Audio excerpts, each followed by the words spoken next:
E eu acho que existe uma coisa muito importante, acho que nunca se publicou tantos autores do continente africano como nos últimos 10 anos aqui no Brasil. E, e é importante, né, ler a literatura do continente africano, porque a gente tem a possibilidade, que é uma possibilidade única, da gente se ver refletido no outro. E isso é muito importante, porque a gente, às vezes, mesmo a gente guardando as devidas proporções, a gente está muito acostumado a se ver refletido na literatura europeia, na literatura norte-americana, né, estadunidense, na literatura russa, inclusive, né? Agora, de uns tempos para cá, na literatura japonesa também. Então, os autores do continente africano, eles descrevem histórias que também têm muitos paralelos com as nossas.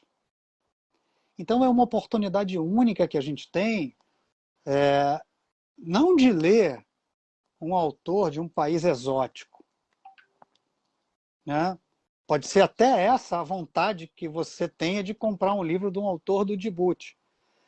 Mas eu acho que, mesmo você comprando e lendo um autor do Djibouti, você vai ficar impressionado em como existem paralelos entre a vida do autor, né? Assim, não é a vida do Abdurrahman, tem uma ficção aqui, tem, claro, elementos das relações familiares e tal, mas é tão importante a gente entender, e é uma história que se passa na década de 70, e é tão importante a gente também ter a oportunidade de entrar na história, viver o cotidiano de uma família cujos antepassados eram nômades e que estão vivendo, né, na cidade do Djibouti, um menino que sofre bullying na escola, né, um menino que, é, que ele é visto como alguém meio doente, meio lesado, inclusive pelos parentes, que não se vê assim com muito amor, né? Assim, ele tem uma atenção, mas não tem o amor que ele gostaria de ter da mãe e do pai. O pai mal dá atenção aos filhos porque trabalha muito para sustentar a família. Mas é uma história que podia acontecer em qualquer lugar. Eu duvido muito que nenhum de nós, nenhum de vocês, que leiam o livro do Abdurrahman, que leiam o livro da Chimamanda, que leiam o livro do Chinua Achebe, que leiam o livro do Binyavanga Wainaina, que leiam o livro da Tsitsi Dangarembga, só para a gente lembrar alguns autores que estão publicados aqui no Brasil, que são de vários, né, países diferentes do continente africano, né? O Coetzee, né, na África do Sul, ou a gente vai ler o Agualusa, o Mia Couto, o Ondiak, né, para falar de autores da África de língua portuguesa. Então, eu acho que tem uma coisa muito bacana e muito legal, que é, eu quando criei o África em Livros, o clube de leitura, a gente encerrou, né, no sábado passado, a gente fez o último encontro, né, que foi para ler uma autora daqui de pertinho, né, da Etiópia, que foi a Masa Mengistu, e foi tão legal ver que tem tanta gente interessada e curiosa e que também traça os mesmos paralelos, né? E começa a descobrir que não existe essa distância toda entre nós e os povos do continente africano. Aquelas que são mais próximas de nós, que são as que, né, as da África Ocidental e Central, né, a África Atlântica, e inclusive dessa África que parece tão distante de nós, que está do outro lado do continente africano, né? Está do lado oriental do continente africano, banhado pelo Oceano Índico, né? Aqui no Djibouti não, pelo Mar Vermelho, né? Que é essa África do outro lado de cá, né?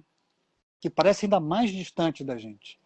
E a gente vai descobrindo que não é, que as experiências são universais, né? A gente torce pelo Aden, que é o protagonista, e a gente vê como a educação fez toda a diferença. A educação à la ocidental, no caso, né?